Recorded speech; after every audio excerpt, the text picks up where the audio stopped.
सल्लल्लाहु अलैहि वसल्लम अद्दुनिया सिजनुल मुमिन व जन्नतुल काफिर, रवाहु मुस्लिम।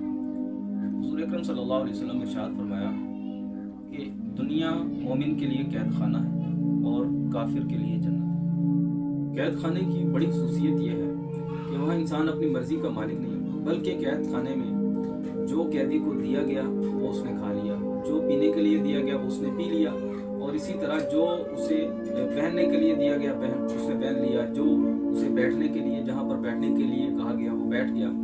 खुलासा यह कि वो अपनी मर्जी का मालिक नहीं होता। इसी तरह दुनियावी ज़िंदगी में मोमिन अपनी मर्जी का मालिक नहीं होता। जिसने ला इलाहा इल्लल्लाह मुहम्मद रसूलुल्लाह पढ़ा वो अब अपनी मर्जी का मालिक नहीं रहा, बल्कि उसने अपनी सारी मर्जियों को, अपनी सारी ख्वाहिशात को हुजूर सल्लल्लाहु अलैहि वसल्लम की अहकामात के, हुजूर अलैहिस्सलातु वस्सलाम के फरामीन के ताबे कर दिया।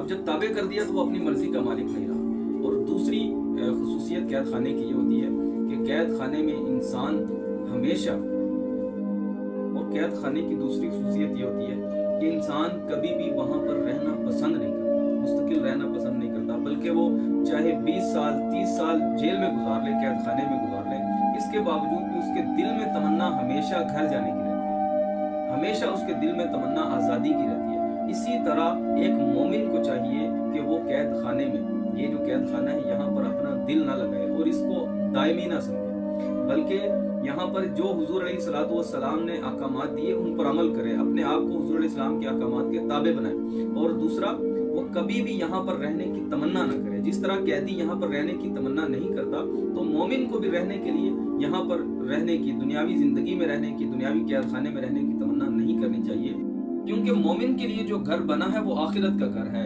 ये दुनियावी ज़िंदगी मोमिन के लिए नहीं है। बल्कि एक जगह पर हुजूर अलैहिस्सलातु वस्सलाम ने फरमाया था ना, अल्लाहुम्मा ला आइशा इल्ला आइशल आखिरा, ऐ अल्लाह दुनिया ज़िंदगी तो सिर्फ आखिरत की ज़िंदगी है, यानी मज़े की ज़िंदगी तो आखिरत की ज़िंदगी है, ये तो 4 दिन में ख़त्म हो जानी है।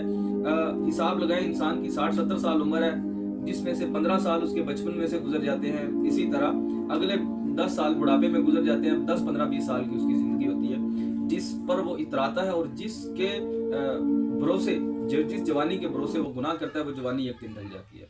तो मोमिन को चाहिए कि वो अपने असली घर की तैयारी करे, और असली घर हमारा जन्नत है, ना कि दुनिया।